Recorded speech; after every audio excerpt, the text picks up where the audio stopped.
Chapter 42. The Whiteness of the Whale. What the white whale was to Ahab has been hinted. What at times he was to me, as yet remains unsaid.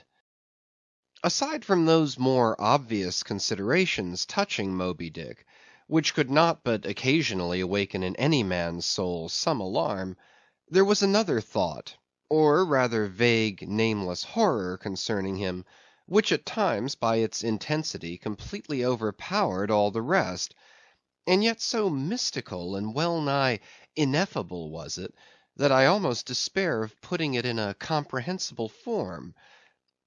It was the whiteness of the whale that above all things appalled me. But how can I hope to explain myself here? And yet in some dim random way explain myself I must, else all these chapters might be naught. Though in many natural objects whiteness refiningly enhances beauty, as if imparting some special virtue of its own, as in marbles, japonicas, and pearls; and though various nations have in some ways recognized a certain royal preeminence in this hue, even the barbaric grand old kings of Pequod placing the title Lord of the White Elephants above all their other magniloquent ascriptions of dominion, and the modern kings of Siam unfurling the same snow-white quadruped in the royal standard, and the Hanoverian flag bearing the one figure of a snow-white charger, and the great Austrian empire, Caesarian, heir to overlording Rome, having for the imperial color the same imperial hue; and though this preeminence in it applies to the human race itself, giving the white man ideal mastership over every dusky tribe;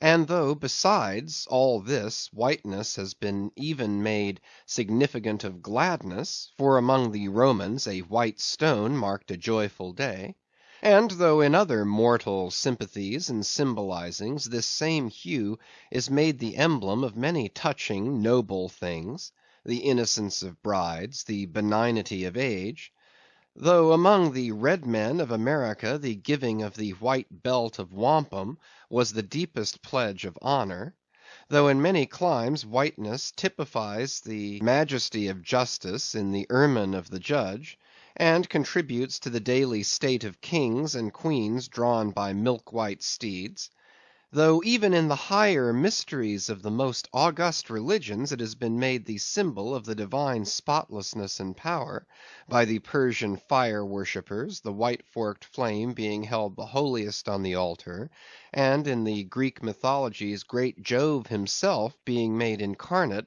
in a snow-white bull; and though to the noble Iroquois the midwinter sacrifice of the sacred white dog was by far the holiest festival of their theology, that spotless, faithful creature being held the purest envoy they could send to the Great Spirit with the annual tidings of their own fidelity; and though directly from the Latin word for white all Christian priests derived the name of one part of their sacred vesture, the alb or tunic worn beneath the cassock; and though among the holy pomps of the Romish faith white is specially employed in the celebration of the passion of our Lord; though in the vision of St. John white robes are given to the redeemed, and the 24 elders stand clothed in white before the great white throne, and the Holy One that sitteth there white like wool; yet for all these accumulated associations with whatever is sweet, and honorable, and sublime, there yet lurks an elusive something in the innermost idea of this hue, which strikes more of panic to the soul than that redness which affrights in blood. This elusive quality it is which causes the thought of whiteness, when divorced from more kindly associations, and coupled with any object terrible in itself, to heighten that terror to the furthest bounds. Witness the white bear of the poles, and the white shark of the tropics. What but their smooth flaky whiteness makes them the transcendent horrors they are? That ghastly whiteness it is which imparts such an abhorrent mildness, even more loathsome than terrific, to the dumb gloating of their aspect, so that not the fierce-fanged tiger in his heraldic coat can so stagger courage as the white-shrouded bear or shark. Footnote: with reference to the polar bear, it may possibly be urged by him who would fain go still deeper into this matter, that it is not the whiteness, separately regarded, which heightens the intolerable hideousness of that brute; for, analyzed, that heightened hideousness, it might be said, only rises from the circumstance that the irresponsible ferociousness of the creature stands invested in the fleece of celestial innocence and love; and hence, by bringing together two such opposite emotions in our minds, the polar bear frightens us with so unnatural a contrast. But even assuming all this to be true, yet were it not for the whiteness, you would not have that intensified terror. As for the white shark, the white gliding ghostliness of repose in that creature, when beheld in his ordinary moods, strangely tallies with the same quality in the polar quadruped. This peculiarity is most vividly hit by the French in the name they bestow upon that fish. The Romish mass for the dead begins with requiem aeternam, eternal rest, whence requiem denominating the mass itself, and any other funeral music. Now, in allusion to the white silent stillness of death in this shark, and the mild deadliness of his habits, the French call him requin. Bethink thee of the albatross. Whence come those clouds of spiritual wonderment and pale dread, in which that white phantom sails in all imaginations? Not Coleridge first threw that spell, but God's great unflattering laureate, Nature. I remember the first albatross I ever saw. It was during a prolonged gale, in waters hard upon the Antarctic seas. From my forenoon watch below, I ascended to the overclouded deck, and there, dashed upon the main hatches, I saw a regal feathery thing of unspotted whiteness, and with a hooked Roman bill sublime.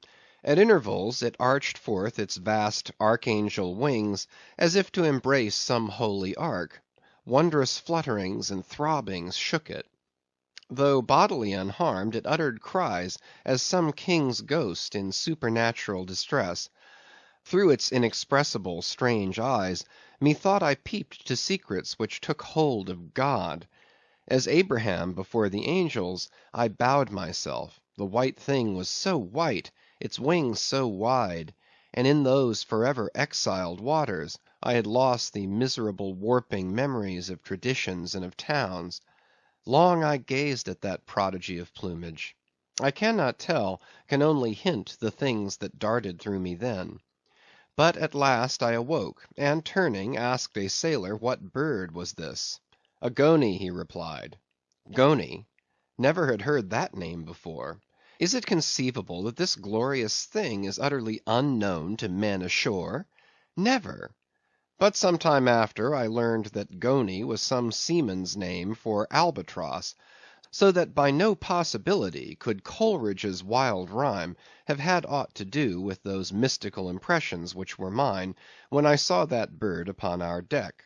For neither had I then read the rhyme, nor knew the bird to be an albatross. Yet in saying this, I do but indirectly burnish a little brighter the noble merit of the poem and the poet. I assert then that in the wondrous bodily whiteness of the bird chiefly lurks the secret of the spell; a truth more evinced in this, that by a solecism of terms there are birds called grey albatrosses, and these I have frequently seen, but never with such emotions as when I beheld the Antarctic fowl. But how had the mystic thing been caught? Whisper it not, and I will tell. With a treacherous hook and line, as the fowl floated on the sea. At last the captain made a postman of it, tying a lettered leathern tally round its neck, with the ship's time and place, and then letting it escape. But I doubt not that leathern tally, meant for man, was taken off in heaven, when the white fowl flew to join the wing-folding, the invoking and adoring cherubim. Most famous in our Western annals and Indian traditions is that of the white steed of the prairies, a magnificent milk-white charger, large-eyed, small-headed, bluff-chested, and with the dignity of 1,000 monarchs in his lofty, overscorning carriage. He was the elected Xerxes of vast herds of wild horses, whose pastures in those days were only fenced by the Rocky Mountains and the Alleghanies. At their flaming head he westward trooped it, like that chosen star which every evening leads on the hosts of light. The flashing cascade of his mane, the curving comet of his tail, invested him with housings more resplendent than gold and silver beaters could have furnished him. A most imperial and archangelical apparition of that unfallen western world, which to the eyes of the old trappers and hunters revived the glories of those primeval times, when Adam walked majestic as a god, bluff-browed and fearless as this mighty steed. Whether marching amid his aides and marshals in the van of countless cohorts that endlessly streamed it over the plains like an Ohio, or whether with his circumambient subjects browsing all around at the horizon, the white steed gallopingly reviewed them with warm nostrils reddening through his cool milkiness, in whatever aspect he presented himself, always to the bravest Indians he was the object of trembling reverence and awe. Nor can it be questioned from what stands on legendary record of this noble horse, that it was his spiritual whiteness chiefly which so clothed him with divineness, and that this divineness had that in it which, though commanding worship, at the same time enforced a certain nameless terror. But there are other instances where this whiteness loses all that accessory and strange glory which invests it in the white steed and albatross. What is it that in the albino man so peculiarly repels and often shocks the eye, as that sometimes he is loathed by his own kith and kin? It is that whiteness which invests him, a thing expressed by the name he bears. The albino is as well made as other men, has no substantive deformity, and yet this mere aspect of all-pervading whiteness makes him more strangely hideous than the ugliest abortion. Why should this be so? Nor in quite other aspects does nature in her least palpable but not the less malicious agencies fail to enlist among her forces this crowning attribute of the terrible. From its snowy aspect, the gauntleted ghost of the southern seas has been denominated the white squall. Nor in some historic instances has the art of human malice omitted so potent an auxiliary. How wildly it heightens the effect of that passage in Froissart, when, masked in the snowy symbol of their faction, the desperate White Hoods of Ghent murder their bailiff in the market-place. Nor in some things does the common hereditary experience of all mankind fail to bear witness to the supernaturalism of this hue. It cannot well be doubted that the one visible quality in the aspect of the dead which most appalls the gazer is the marble pallor lingering there, as if indeed that pallor were as much like the badge of consternation in the other world as of mortal trepidation here.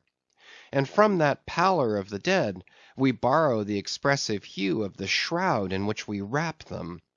Nor even in our superstitions do we fail to throw the same snowy mantle round our phantoms, all ghosts rising in a milk-white fog. Yea, while these terrors seize us, let us add that even the king of terrors, when personified by the evangelist, rides on his pallid horse. Therefore, in his other moods, symbolize whatever grand or gracious thing he will by whiteness. No man can deny that in its profoundest idealized significance it calls up a peculiar apparition to the soul. But though without dissent this point be fixed, how is mortal man to account for it? To analyze it would seem impossible. Can we then by the citation of some of those instances, wherein this thing of whiteness, though for the time either wholly or in great part stripped of all direct associations calculated to impart to it aught fearful, but nevertheless is found to exert over us the same sorcery, however modified, can we thus hope to light upon some chance clue to conduct us to the hidden cause we seek? Let us try. But in a matter like this, subtlety appeals to subtlety, and without imagination no man can follow another into these halls. And though doubtless some at least of the imaginative impressions about to be presented may have been shared by most men, yet few perhaps were entirely conscious of them at the time, and therefore may not be able to recall them now. Why, to the man of untutored ideality, who happens to be but loosely acquainted with the peculiar character of the day, does the bare mention of Whitsuntide marshal in the fancy such long, dreary, speechless processions of slow-pacing pilgrims, downcast and hooded with new-fallen snow? Or to the unread, unsophisticated Protestant of middle American states, why does the passing mention of a white friar or a white nun evoke such an eyeless statue in the soul? Or what is there, apart from the traditions of dungeoned warriors and kings, which will not wholly account for it, that makes the White Tower of London tell so much more strongly on the imagination of an untravelled American than those other storied structures, its neighbors, the Byward Tower, or even the Bloody? And those sublimer towers, the White Mountains of New Hampshire? Whence, in peculiar moods, comes that gigantic ghostliness over the soul at the bare mention of that name, while the thought of Virginia's Blue Ridge is full of a soft, dewy, distant dreaminess? Or why, irrespective of all latitudes and longitudes, does the name of the White Sea exert such a spectralness over the fancy, while that of the Yellow Sea lulls us with mortal thoughts of long, lacquered, mild afternoons on the waves, followed by the gaudiest and yet sleepiest of sunsets? Or to choose a wholly unsubstantial instance, purely addressed to the fancy, why, in reading the old fairy tales of Central Europe, does the tall pale man of the Hartz forests, whose changeless pallor unrustlingly glides through the green of the groves, why is this phantom more terrible than all the whooping imps of the Blocksberg? Nor is it altogether the remembrance of her cathedral-toppling earthquakes, nor the stampedos of her frantic seas, nor the tearlessness of arid skies that never rain, nor the sight of her wide field of leaning spires, wrenched copestones, and crosses all adroop, like canted yards of anchored fleets, and her suburban avenues of house-walls lying upon each other as a tossed pack of cards.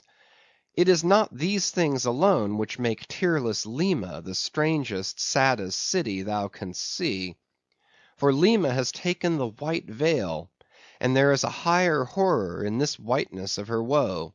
Old as Pizarro, this whiteness keeps her ruins for ever new, admits not the cheerful greenness of complete decay, spreads over her broken ramparts the rigid pallor of an apoplexy that fixes its own distortions.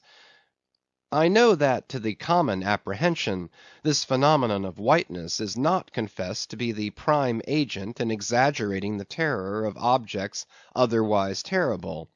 Nor to the unimaginative mind is there aught of terror in those appearances whose awfulness to another mind almost solely consists in this one phenomenon, especially when exhibited under any form at all approaching to muteness or universality.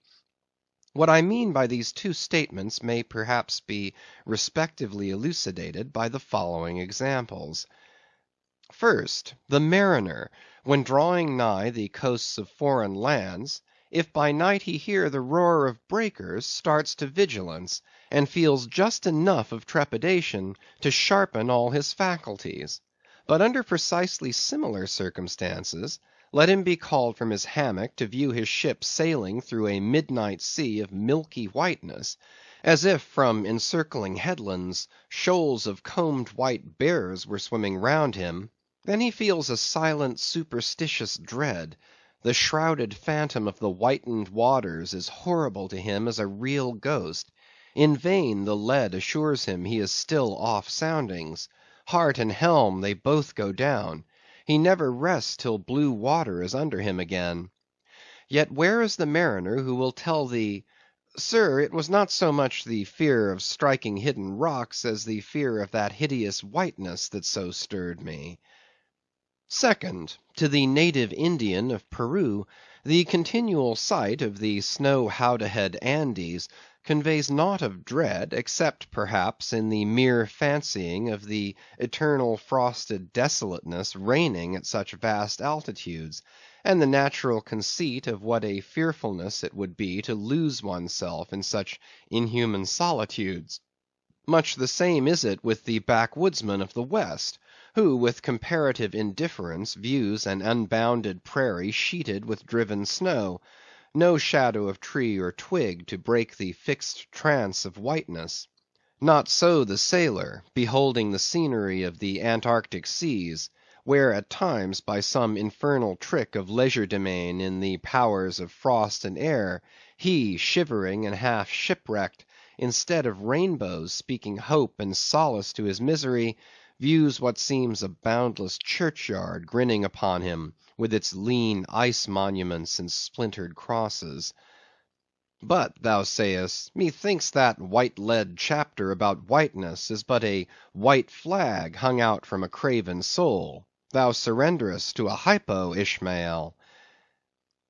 Tell me why this strong young colt, foaled in some peaceful valley of Vermont, far removed from all beasts of prey, why is it that upon the sunniest day, if you but shake a fresh buffalo robe behind him, so that he cannot even see it, but only smells its wild animal muskiness, why will he start, snort, and with bursting eyes paw the ground, in frenzies of affright?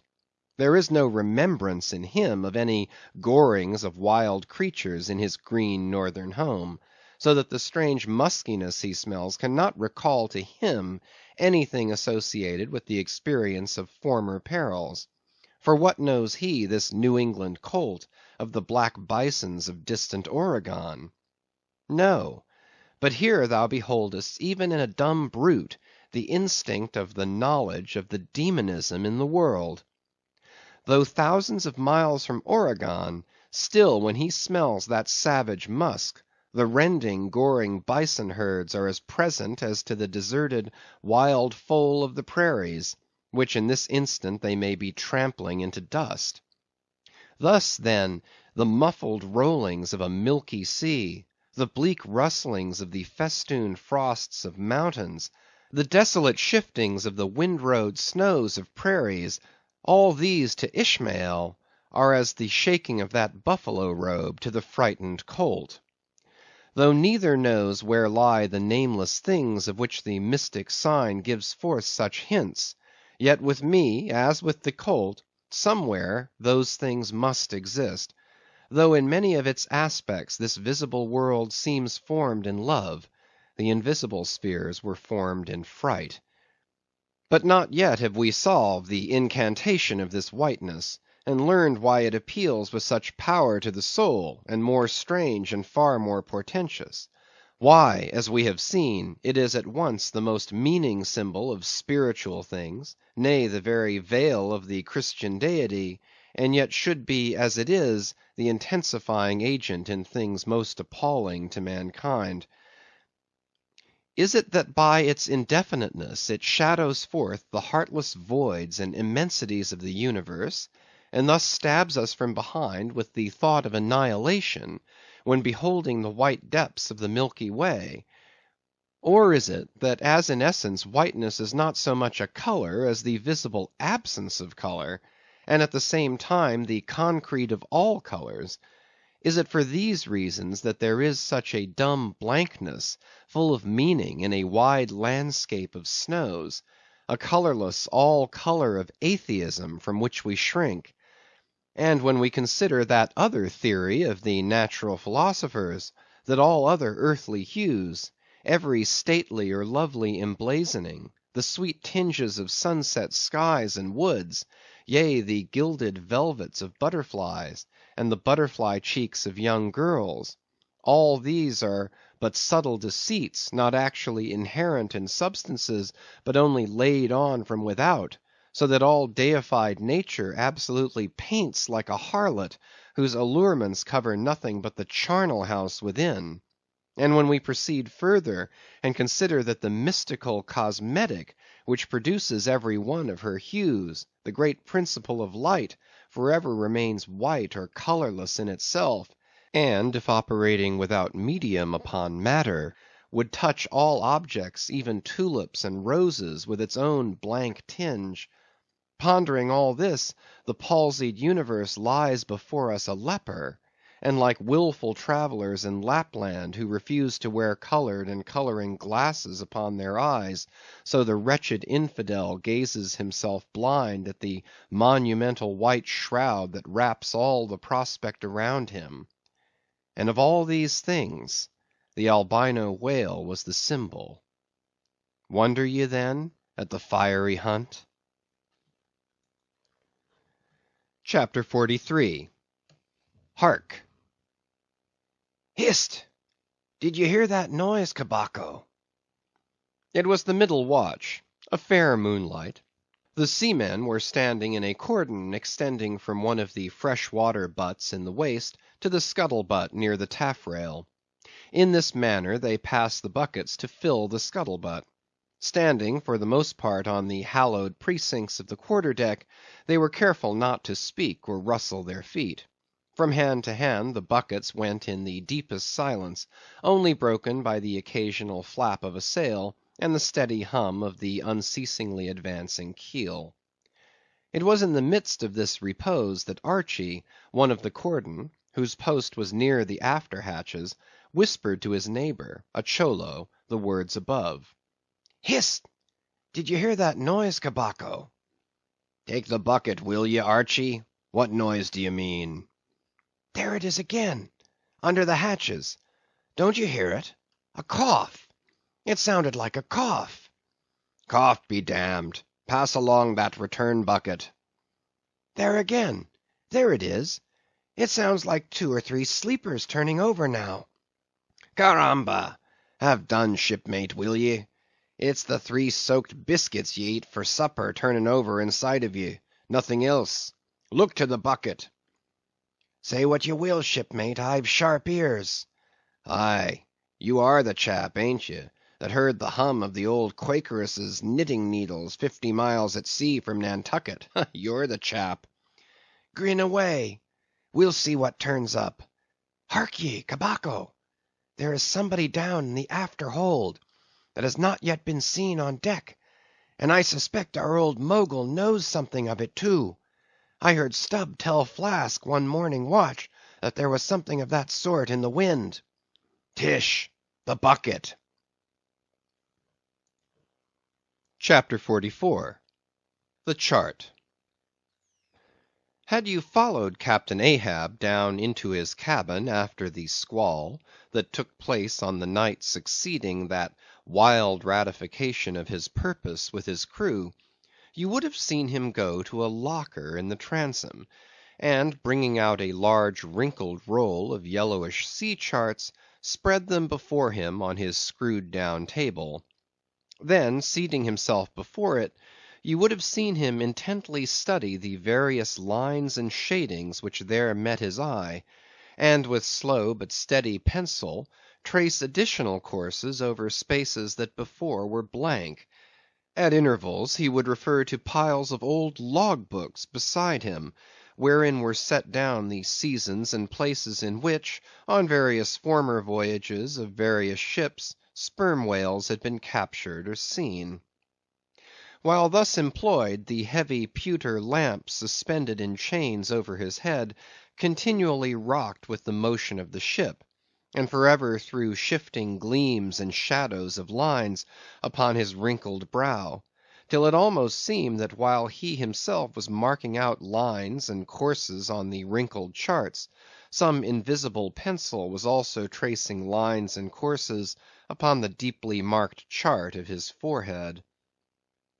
But it was not this night in particular that, in the solitude of his cabin, Ahab thus pondered over his charts. Almost every night they were brought out.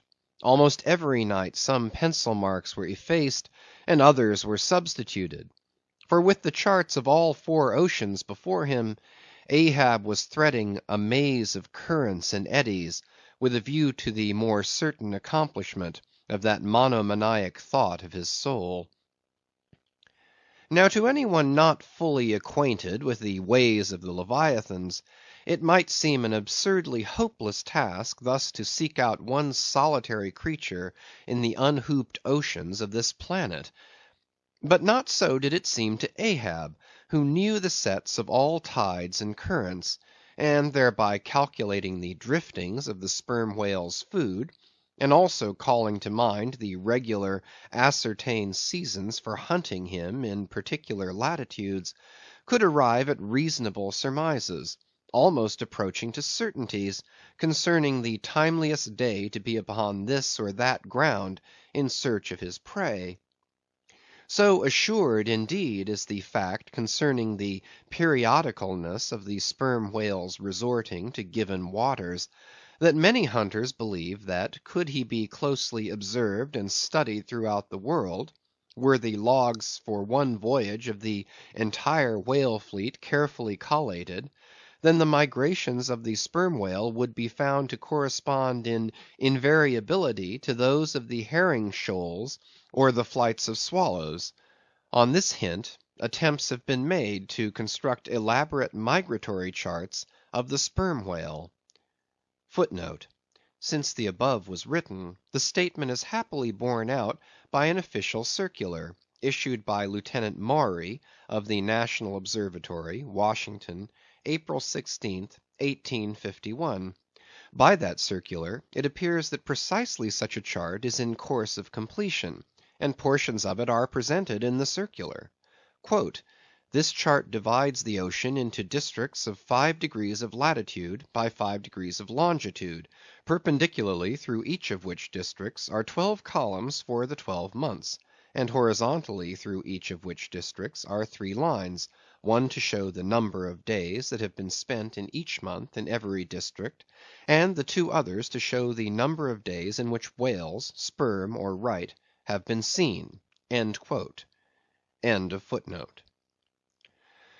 Besides, when making a passage from one feeding ground to another, the sperm whales, guided by some infallible instinct, say rather secret intelligence from the Deity, mostly swim in veins as they are called, continuing their way along a given ocean line with such undeviating exactitude, that no ship ever sailed her course by any chart with one tithe of such marvellous precision.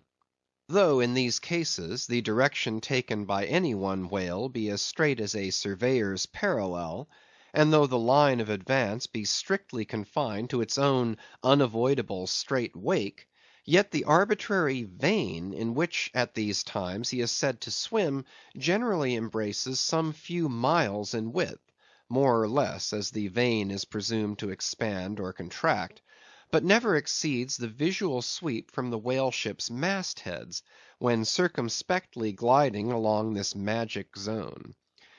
The sum is, that at particular seasons within that breadth and along that path, migrating whales may with great confidence be looked for.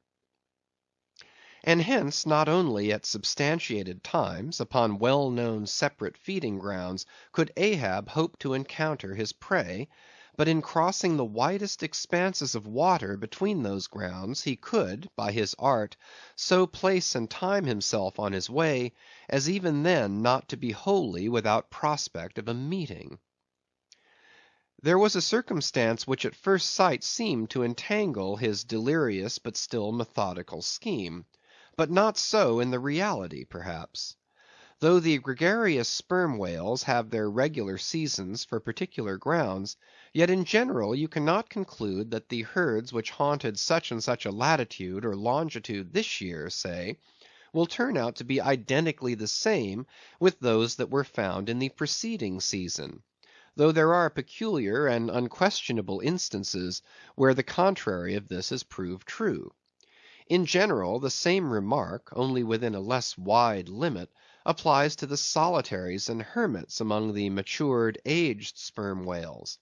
So that though Moby Dick had in a former year been seen, for example, on what is called the Seychelle ground in the Indian Ocean, or Volcano Bay on the Japanese coast, yet it did not follow that were the Pequod to visit either of those spots at any subsequent corresponding season, she would infallibly encounter him there.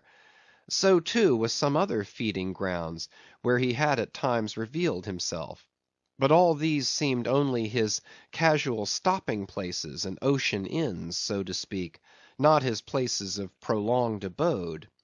And where Ahab's chances of accomplishing his object have hitherto been spoken of, allusion has only been made to whatever wayside, antecedent, extra prospects were his, ere a particular set time or place were attained, when all possibilities would become probabilities, and, as Ahab fondly thought, every possibility the next thing to a certainty.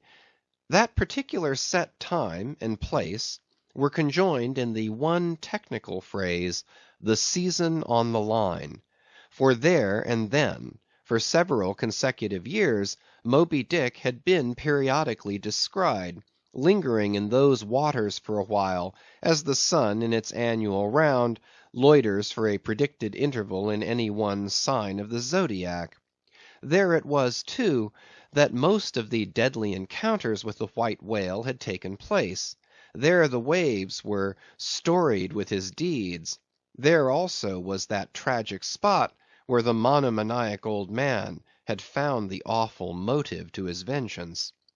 But in the cautious comprehensiveness and unloitering vigilance with which Ahab threw his brooding soul into this unfaltering hunt, he would not permit himself to rest all his hopes upon the one crowning fact above mentioned, however flattering it might be to those hopes. Nor in the sleeplessness of his vow could he so tranquilize his unquiet heart as to postpone all intervening quest. Now the Pequod had sailed from Nantucket at the very beginning of the season on the line. No possible endeavor, then, could enable her commander to make the great passage southwards, double Cape Horn, and then running down 60 degrees of latitude, arrive in the equatorial Pacific in time to cruise there. Therefore he must wait for the next ensuing season. Yet the premature hour of the Pequod's sailing had, perhaps, been correctly selected by Ahab with a view to this very complexion of things, because an interval of 365 days and nights was before him, an interval which, instead of impatiently enduring ashore, he would spend in a miscellaneous hunt. If by chance the white whale, spending his vacation in the seas far remote from his periodical feeding grounds, should turn up his wrinkled brow off the Persian Gulf, or in the Bengal Bay, or China seas, or in any other waters haunted by his race. So that monsoons, pampas, nor'westers, harmattans, trades, any wind but the levanter and simoon, might blow Moby Dick into the devious zigzag world circle of the Pequod's circumnavigating wake. But granting all this, yet regarded discreetly and coolly, seems it not but a mad idea this, that in the broad boundless ocean, one solitary whale, even if encountered, should be thought capable of individual recognition from his hunter, even as a white-bearded mufti in the thronged thoroughfares of Constantinople?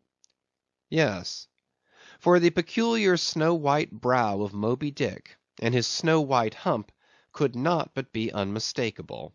And have I not tallied the whale, Ahab would mutter to himself, as after poring over his charts till long after midnight, he would throw himself back in reveries. Tallied him, and shall he escape? His broad fins are bored and scalloped out, like a lost sheep's ear.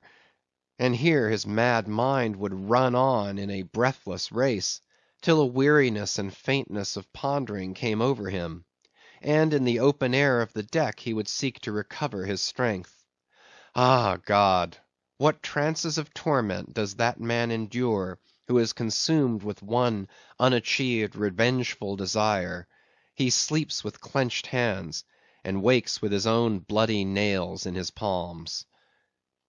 Often, when forced from his hammock by exhausting and intolerably vivid dreams of the night, which, resuming his own intense thoughts through the day, carried them on amid a clashing of frenzies, and whirled them round and round and round in his blazing brain, till the very throbbing of his life-spot became insufferable anguish; and when, as was sometimes the case, these spiritual throes in him heaved his being up from its base, and a chasm seemed opening in him, from which forked flames and lightning shot up, and accursed fiends beckoned him to leap down among them; when this hell in himself yawned beneath him, a wild cry would be heard through the ship, and with glaring eyes Ahab would burst from his state-room, as though escaping from a bed that was on fire.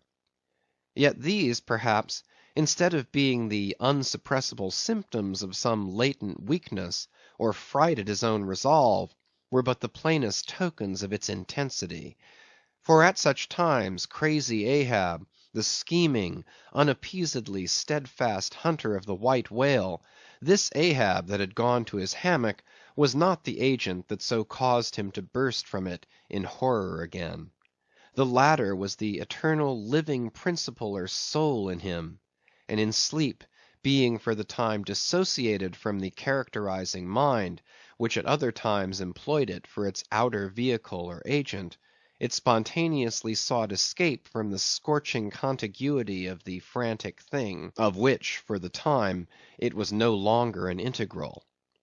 But as the mind does not exist unless leagued with the soul, therefore it must have been that, in Ahab's case, yielding up all his thoughts and fancies to his one supreme purpose, that purpose, by its own sheer inveteracy of will, forced itself, against gods and devils, into a kind of self-assumed independent being of its own; nay, could grimly live and burn, while the common vitality to which it was conjoined, fled, horror-stricken, from the unbidden and unfathered birth.